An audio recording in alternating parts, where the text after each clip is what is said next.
Doctor Yunus প্রধান উপদেষ্টা হলে কি হবে? অন্তর্বর্তীকালীন সরকার গঠন করা হচ্ছে কাদেরকে নিয়ে? বিশেষ করে অনেকেই আমরা এখন বলছি ডক্টর ইউনূসকে বিশেষ করে প্রধানমন্ত্রী বানালে ভালো হবে। বিশেষ করে আমাদের এই বিষয়গুলো খেয়াল রাখতে হবে। যদি তিনি এখন প্রধান উপদেষ্টা হয়ে যান, অনেকে মনে করছেন তিনি আওয়ামী লীগ বিরোধী ছিলেন, তিনি আওয়ামী লীগ সাপোর্ট করতেন না, এবং বিশেষ করে আওয়ামী লীগের সাথে ভারতের সাথে একটা সংযুক্ত রয়েছে এবং যার কারণে তিনি ভারতের সাথে সম্পর্ক রাখবেন না। অনেকে এই বিষয়টাকে ফোকাস করে আমরা মনে করছি যে ডক্টর ইউনূসকে দিলে ভালো হবে। তবে আমাদেরকে এই বিষয়গুলো খেয়াল রাখতে হবে যে তিনি কিন্তু ব্যাংকের সাথে জড়িত আছেন, সুদের কারবারের সাথে জড়িত আছেন, যেটা ইসলাম সাপোর্ট করে না। আল্লাহ তাআলা পবিত্র কোরআনুল কারীমের ভিতরে নিজে বলে দিয়েছেন, 3 নম্বর পারার 3 নম্বর পৃষ্ঠা সূরা বাকারার 275 নম্বর আয়াতে আল্লাহ তাআলা বলে দিয়েছেন, আহাল্লাল্লাহুল বাইআ ওয়া হাররামার রিবা, বিজনেস লাউফুল এন্ড ইউজুরি আনলাউফুল। আল্লাহ তাআলা ব্যবসাকে করেছেন হালাল আর সুদের কারবারকে করেছেন হারাম। সুতরাং এই ডক্টর ইউনূস সাহেব যদি সরকার হয়ে যান, প্রধান উপদেষ্টা হয়ে যান, প্রধানমন্ত্রী হয়ে যান, তাহলে কিন্তু তিনি এই সুদের সাথে জড়িত থাকবেন এবং তার সম্পর্ক আমেরিকা, বিশেষ করে ওই দেশের সাথে, বিশেষ করে তিনি ঘর থেকে মেয়েদেরকে বের করে দিয়ে এনজিও ভাবে বিভিন্নভাবে ব্যাংকের যেই ধরনের ব্যবসা, অর্থনৈতিকভাবে কিন্তু বিভিন্ন হারাম যেই অর্থনৈতিক ব্যবস্থাপনা, সেটা আমাদের বাংলাদেশে চালু হয়ে যাওয়ার সম্ভাবনা আছে। সুতরাং এই বিষয়গুলো খেয়াল রাখা দরকার। এমন একজন সরকার আমাদেরকে তো সামনে নির্ধারণ করতে হবে, সকল জনগণকে আমাদেরকে সচেতন হয়ে এমন একজন সরকার আমাদের সামনে উপস্থাপন করতে হবে যিনি ইসলামকে ভালোবাসে, যিনি আল্লাহকে ভয় করে, যিনি আল্লাহ তাআলার প্রত্যেকটা বিধানকে মানে, কোরআন অনুযায়ী রাষ্ট্র চালাতে পারে, ইসলামকে ভালোবাসে। নবীজি সাল্লাল্লাহু আলাইহি ওয়াসাল্লাম যেভাবে রাষ্ট্র চালিয়েছেন, আবু বকর সিদ্দিক রাদিয়াল্লাহু তাআলা আনহু যেভাবে রাষ্ট্র চালিয়েছেন, ওমর রাদিয়াল্লাহু তাআলা আনহু যেভাবে অর্ধ পৃথিবী শাসন করেছেন, আলী রাদিয়াল্লাহু তাআলা আনহু, ওসমান রাদিয়াল্লাহু তাআলা আনহু, তারা যেভাবে রাষ্ট্র শাসন ব্যবস্থা করেছেন, এমন যদি আমরা কাউকে পেয়ে যাই তাহলে অবশ্যই আমরা তাদের দিকে ফোকাস করব যারা ইসলামকে ভালোবাসে।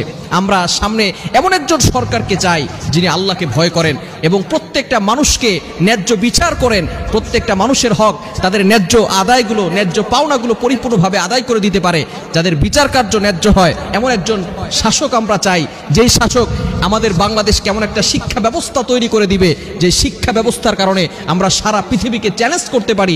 এমন একজন শাসক আমাদের দরকার, যাতে করে আমরা বাংলাদেশটাকে আবার ঘুরিয়ে নিতে পারি, যাতে করে এই বাংলাদেশটাকে সারা পৃথিবীর বুকে, পৃথিবীর মানচিত্রে বড় আকারে তুলে ধরতে পারি। এমন একজন শাসক আমাদের দরকার।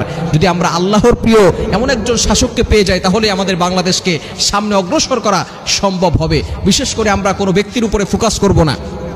বিশেষ করে আমরা অনেকেই এই বিষয়গুলো খেয়াল করছি, অমুককে দিলে ভালো হবে, অমুককে দিলে ভালো হবে।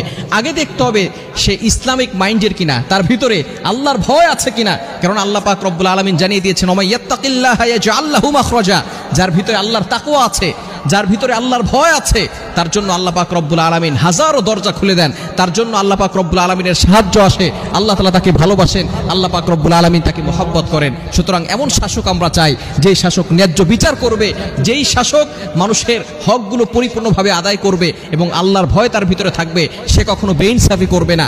যাতে করে এমন কিছু আমরা না করি। আল্লাহ পাক রব্বুল আলামিন আমাদের সকলকে এই বিষয়গুলো বুঝার তৌফিক দান করেন। তবে এখন সাময়িক সময়ের জন্য ডক্টর ইউনূস সাহেবকে দিলে, কিছু সময়ের জন্য, যাতে করে আমাদের দেশটা একটু স্থিতিশীল হয়, এজন্য সাময়িক সময়ের জন্য ডক্টর ইউনূস সাহেবকে দিলে আপাতত ভালো হবে। তবে অতি দ্রুত আমাদের বাংলাদেশে এমন একজন শাসক দ্রুতভাবে যাতে করে আমরা নির্ধারণ করতে পারি, আর অন্য কোনো দেশের মানুষরা যাতে করে আমাদের বাংলাদেশকে উপচে পড়ে খেয়ে ফেলতে না পারে, এজন্য দ্রুত আমরা শাসকের ব্যবস্থা করব, দ্রুত আমরা সরকারের ব্যবস্থা করব এবং সাময়িক সময়ের জন্য আমরা স্থিতিশীল দেশটাকে স্থিতিশীলে আনার জন্য আমরা ডক্টর ইউনূস সাহেবকে দিতে পারি।